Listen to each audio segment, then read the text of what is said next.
Hello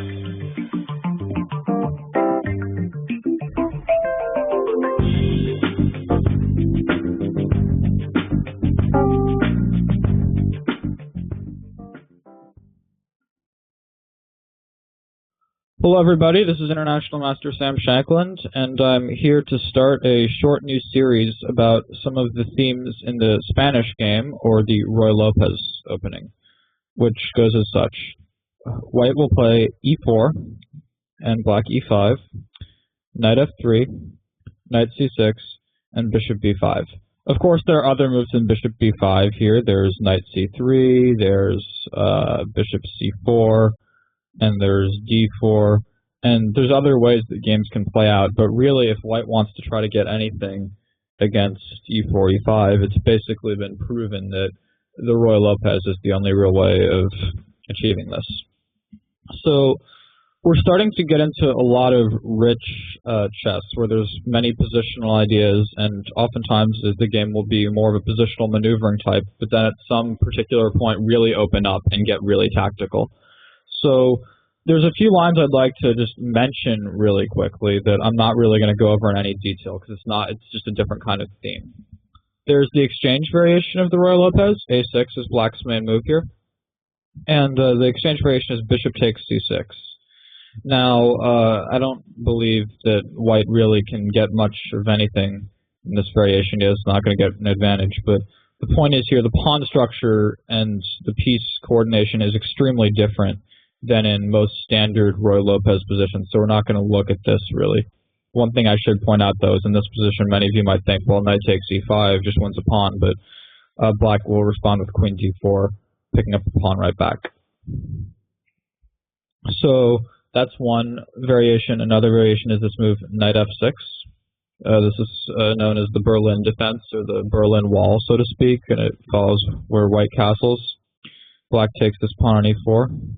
White plays d4, and now black plays sort of a funny-looking move, knight d6. The point is, he wants to either play e4 or e takes d4, but if he takes on d4 now, then white plays rook e1. He eschews taking this pawn on d4 back.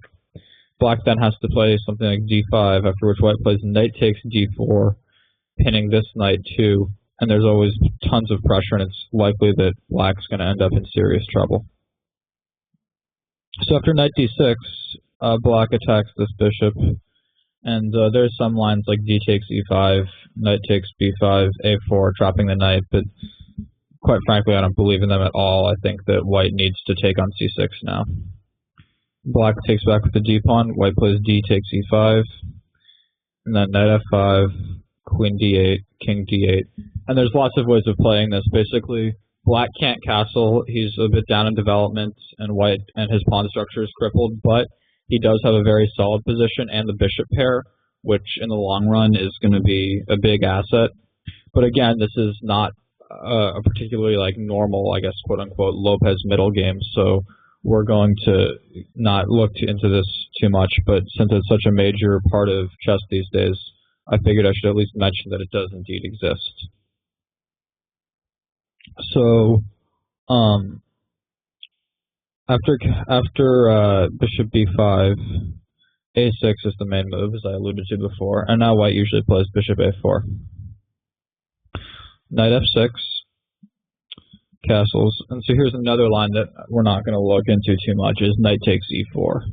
This is the open Ruy-Lopez, where black grabs this pawn. White plays d4, just like in the Berlin, except now black plays it a little differently. He plays b5, bishop b3, and now d5. And white plays d takes e5, attacking this pawn. Bishop e6, and material's been equalized. White has his plans, black has his plans. White will probably play like knight bd2. His plan may consist of something like c3 and bishop c2, putting this bishop on an excellent diagonal, and then maybe something like knight d4, preparing to push through f4 and f5 and trying to create an attack. Meanwhile, black probably will play like knight c5 and try to play d4 to gain some space. Another plan is to play f5 and try to just hold everything together. I don't know if f5 is good here specifically, but say bishop e7, c3, and now f5.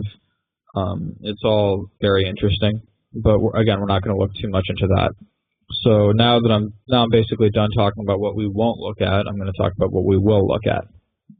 Okay, so the main idea for black in the Ruy-Lopez, or the sort of closed variations that we're going to talk about, is to play bishop e7 followed by d6, or well, first to play b5, and then to play d6.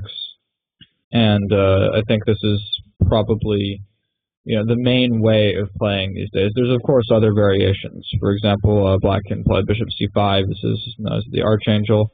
Or if they're going to play this way, they should probably play b5 first. And now bishop c5. And there's some complicated variations. But bishop e7. So now he really is threatening to take this pawn, because if white plays, let's say, c3, trying to play d4, black takes this pawn. If d4, black can just take it, because if rook e1, black just retreats and castles next move. He doesn't have this pin on the e file because the bishop is breaking the pin. So after bishop e7, rook e1 is kind of crucial. And now, if black just castles, I should point out white actually now really is threatening to take on c6, followed by taking on e5. Because if black plays queen d4, well, white just comes back to f3, and black can't take this pawn with the queen, because the rook is defending it. So black has to play b5 now. White plays bishop b3, and now castle. So there's a lot of ideas here. We get to sort of like a kind of position where this is really the starting breeding ground for any real Ruy-Lopez. White has sort of a funky try with d4 here, and some, let's say, knight takes d4, knight takes d4, e takes d4. Should point out it would be a terrible mistake to play queen takes d4, because now black will play c5, attacking the queen, and the next move he will play c4, trapping and winning this bishop on b3 and winning the game.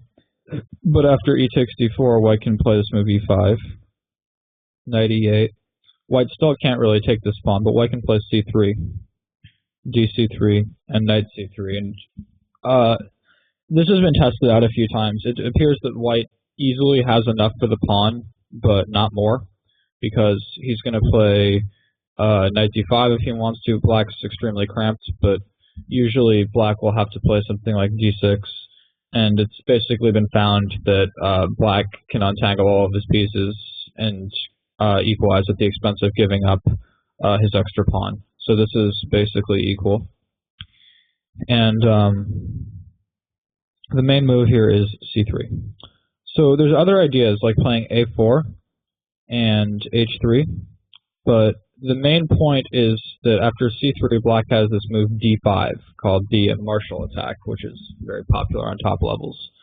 So one thing about the Ruy-Lopez is black playing d5 is always a very key theme. If black can play d5, he's usually, and do it safely, he's usually in excellent shape.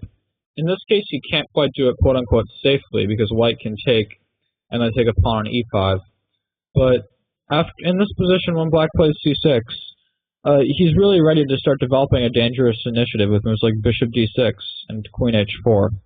And this has been played at top levels very often, and the best play usually ends up in some pawn-down endgame for black, where he's got excellent chances to draw. There's many such endings. Like, for example, I believe one of them goes d4, or sorry, not d4, d3,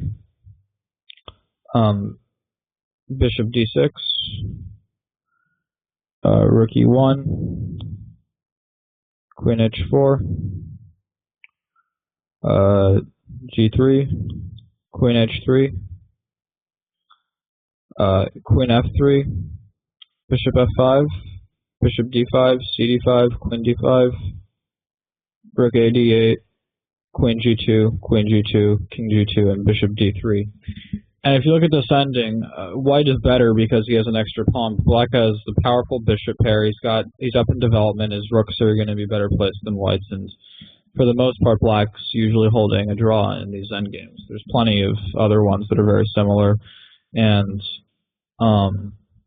there's also in the Marshall, if white really wants to take the plunge, we can get to some really sharp lines after something like, let's say, queen h4, g3, queen h3. Let's say there's this move like bishop e3, and then bishop f5, and it's really going to end up more in an attacking game. There's lots of ways for that to happen as well, but usually at top levels it ends up with a slightly worse endgame for black. They manage to hold. So that's why some people avoid the marshal, but for now we're just going to let it happen, because usually black, if he doesn't want to just make a draw, will play d6. So now there's a couple ways white can play this position. He can play d4 right away, which allows bishop g4 from black, which puts white's center under some serious pressure. It's very hard to see how he's going to defend against all the threats. For example, this pawn on d4 is under pressure, and the only real way it seems to defend it, because if bishop e3, then this pawn on e4 is hanging. And if knight bd2 trying to hold this pawn, then e takes d4. And in the meantime, black's threatening to kill white's pawn structure with bishop takes f3. I think the best way for white to play after bishop g4 is d5, knight a5, bishop c2. So at this point, we've seen the pawn center with white's played d5, which means it's no longer fluid. There's no longer things that are really happening in the center with pawns in e5 and d4. But here black makes this break with c6. So white plays h3, kicking this bishop away. And this is kind of a funny theme here, but the best square for the black bishop is actually all the way back on c8. And a lot of people will say, you know, why did you play it to g4 in the first place? Well, it kind of forced white to play d5, and now his center's coming under pressure from this pawn on c6. So d takes c6, and now a lot of people would just naturally just say, okay, knight takes c6, you know, what's there to worry about for black? Well, this probably isn't the best move, because now let's say white plays bishop g5, and, you know, slowly but surely he's going to try to attack this square. And, you know, if he can, let's say, play knight bd2, knight f1, knight e3, and then take this guy and drop a knight on d5, it's a slow plan, but in the long term it's going to be very powerful. And if black ever plays d5 himself, white will take and open up a monstrous bishop along this diagonal with lots of threats. So actually, as it turns out, the best move for black here is queen c7, intending to take the pawn back with the queen and prepare d5 faster. So it's a very rich position, but it's also something we're not going to look at in too much detail. So the main idea for white is not to allow bishop g4. It's to play h3. So now there's lots of sort of funky tries that can be done here. Like, for example, rook e8 is sort of all the rage these days. Or no, bishop b7, d4, and then this move rook e8. So black has a weird plan. He's going to play bishop to f8, then g6, bishop g7, and he's trying to put pressure on the center by these two fianchettoed bishops. And in the meantime, white's plan is probably going to be something like knight bd2, and let's say d5, and then after knight a5, bishop c2, then trying to play for c4 someday to hold the center in case intact. So for example, let's play a couple moves. Knight bd2, rook e8, d5. So if black plays knight a5, this knight seems out of place, and it's going to get kicked with b4 next move, forcing knight c4. Knight takes c4, b takes c4, and this pawn c4 is weak.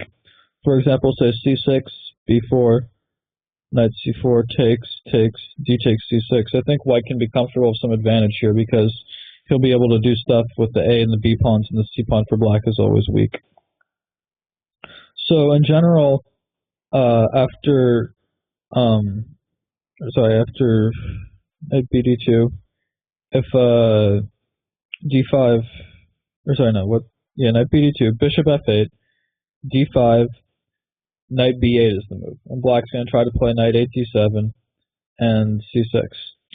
So white will play something like bishop c2 and then knight d7, and you know white can play, let's say, a4 and try to play for b3, let's say b3 and c4, keeping everything solid, and then trying to maybe do stuff on the king side. And in the meantime, black can try to open things up on the queen side. Another way this position can often play out is if white doesn't change the character of the center, and something like this happens. Knight g3, bishop g7, let's say bishop c2. Now, one thing black might do is knight b8 anyway, and just trying to go to d7. And so it's a a4, knight d7. If black can play d5, like in most Ruy-Lopez's, he's going to have a good position, because the center opening should favor him. Should also point out that in general, white taking on e5 is always going to favor black as well. Although in this position, you have to calculate, because white does seem to win a pawn, but it's likely that he won't be able to hold on to this because black has good compensation. I'm not sure about the specific position, but let's say if black played black can play knight b8 earlier, for example, in this position, or bishop f8, knight f1. Okay, sorry, knight f1 is impossible now, because this is another theme for black, is e takes d4, and then this pawn on e4 hangs. So white would have to play bishop c2 first, and now black could play knight b8. And there's lots of themes like this, where black tries to reroute this knight to d7, which helps support d5 and open up this bishop on b7. And there's lots of ways of playing this position. This is sort of called like the Bray or Chigorin types of systems. So that's one idea. But another one is to play d6, and now if d4, since bishop b7 is sort of a more recent thing, a more classical way of playing is, h3, knight a5, bishop c2, c5. c5 is the more classical way, playing knight a5, bishop c2, c5. So now white plays d4. And black probably shouldn't resolve the tension in the center right away. White's threatening to win a pawn here on e5, but there's many moves black can play. Black can play knight c6. Black can play queen c7. And he can play knight d7. So each of these has different points. Knight c6, white probably is best advised to just kick this knight right away. And it seems a little odd that black just plays knight c6 only to get it kicked, and it probably has to go back to b8. So the main move here, I think, is queen c7. And now knight bd2. And in this case, black will play c takes d4, and then knight c6. Now the point of playing it this way is that now if white plays d5, black has a very nice square on b4. So bishop b1. Now white is threatening a3, trapping the knight. But black has a good way of dealing with this. So I'll actually give you guys a couple seconds if you want to pause the video and try to find what the best move for black is. Okay, so the move black should play is a5, which gains space on the queen side, and he's ready to play knight a6 in case of a3. And then his plan might be something like bishop d7, rook f c8, and try to play along this open c file. However, while it does look like black has a lot of play, if you try to point to a single square on the c-file black can really use well, it's not so easy to do. And meanwhile, white can try to play on the king side, for example. Let's say a3, knight a6, knight f1, and white may try to play g4 and knight g3, maybe knight f5 or g5 or both, and try to set an attack up. So this is also a very rich kind of position where there's lots of ideas going on. So while knight c6 first in this position seems strange, another idea is to do this, but I don't think it's as powerful here because white hasn't committed his knight to d2 just yet. So now white can play knight c3 and look at this weak d5 square. So another point after queen c7, knight bd2, c takes d4, knight c6, is white doesn't have to play d5 now. There's many things white can do. I think I've seen b3 played before. Just trying to put this bishop on b2, and that's going to put pressure on the center, and if black ever takes this, a bishop on the long diagonal will be very powerful. And I've also seen knight b3, the idea of defending this with a knight. Black will play a5, trying to kick the white knight with a4, and now white plays bishop e3, protecting the pawn again, a4, and then knight back to d2.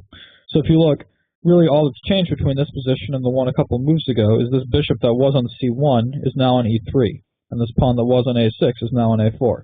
So black has gained space on the queen side, but white has also been able to defend this pawn in the center, and he can quickly play moves like rook c1, bishop b1, which he wouldn't have been able to do before. He's now activating his rook and trying to put it on good squares, and after bishop b1, his queen side's very solid.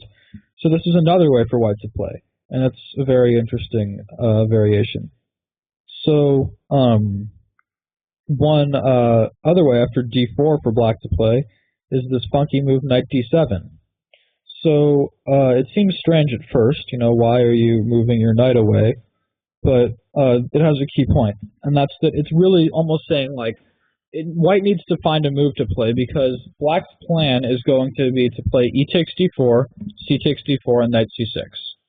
So if white plays the most natural move, knight bd2, then this is much more effective because if you can imagine this position, if this knight on d2 were on c3 instead, then the knight coming to d5 would be a very powerful piece, but here the knight on d2 looks kind of stupid.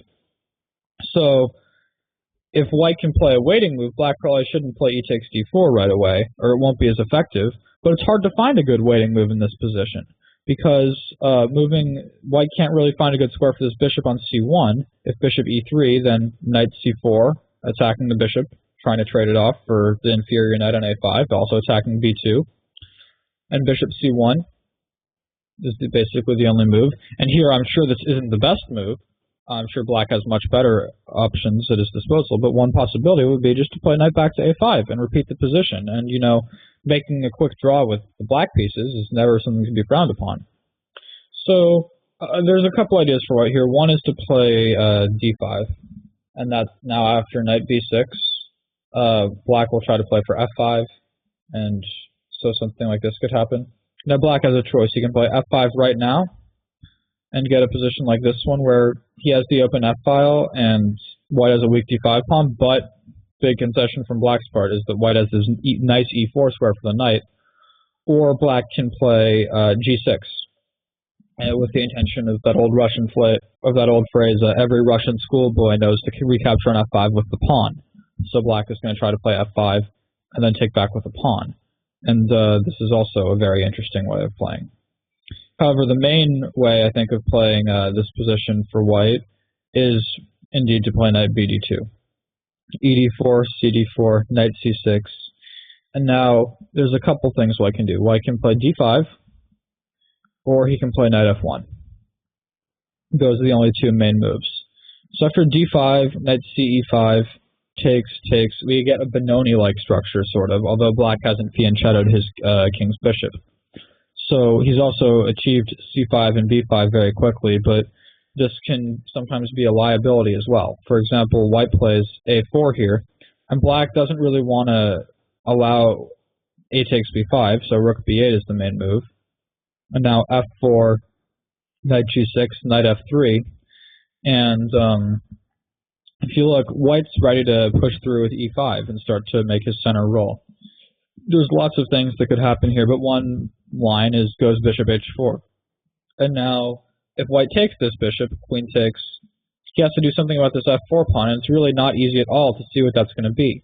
Because if rook f1, bishop takes h3, g takes h3, queen g3 check, black just draws by perpetual check with queen takes h3 and queen back to g3. Queen f3, well, there's a pretty simple win for black here. I'll let you pause your videos for about 4 seconds to find it.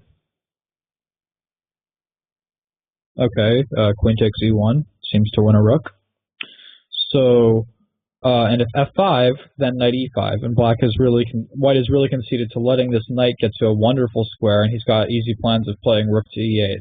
However, there's always counterplay. White can play ab5, and try to use this a-file. Maybe harass black's pawn on d6 somehow.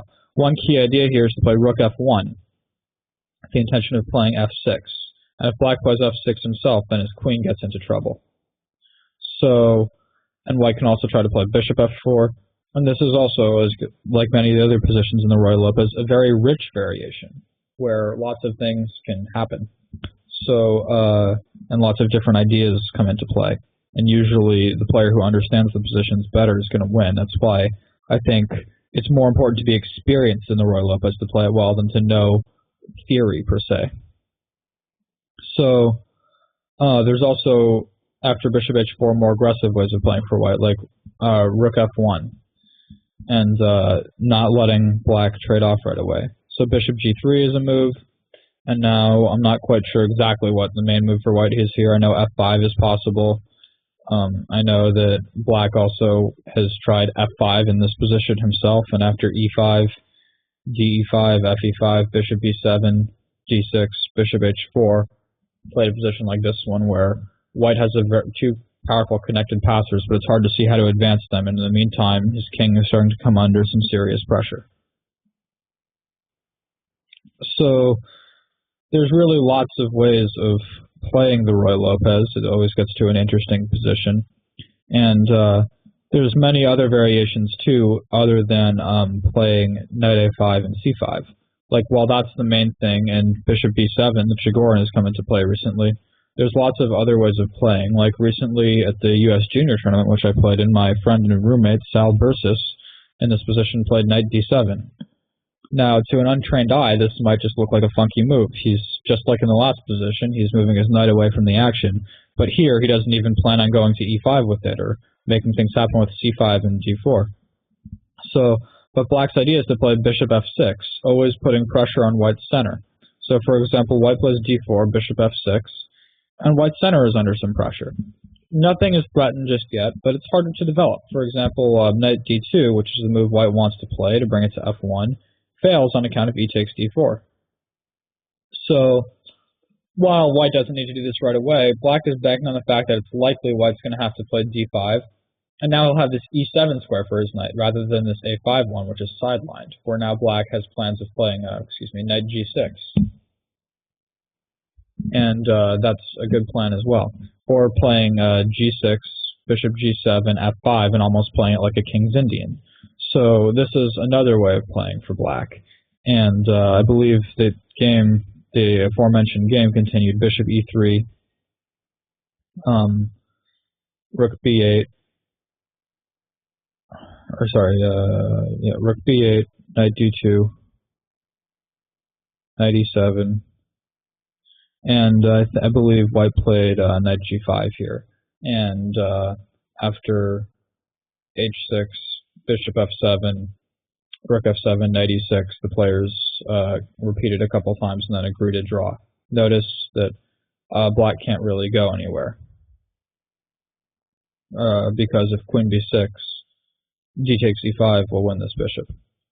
And well, this may not have exactly been the game because black had a5 for the queen. I think white had played it. Okay, sorry, I think I see what happened. After bishop f6, white plays a4, rook b8, a takes b5, a takes b5, bishop e3, and now black plays knight e7. So knight g5. And now if black plays a move other than h6, white will play queen h5, winning the bishop pair, and because of all the threats to h7 and f7, and then have an advantage for sure. So black has to play h6, and now bishop f7, rook f7, knight e6, queen e8, knight c7, and knight e6. And if black plays queen b6, then d takes e5 wins the bishop. So black needs to accept a draw here. Although in general, a draw with black, again, is not something that you should be ashamed of. It's good to be able to draw with black pieces. I hear there's going to be an equalizing with black video coming out by another great video author, Roman Gingiashvili, I can't pronounce his name, but it's very important to be able to equalize as black, and if you can make a draw in this situation, that's great.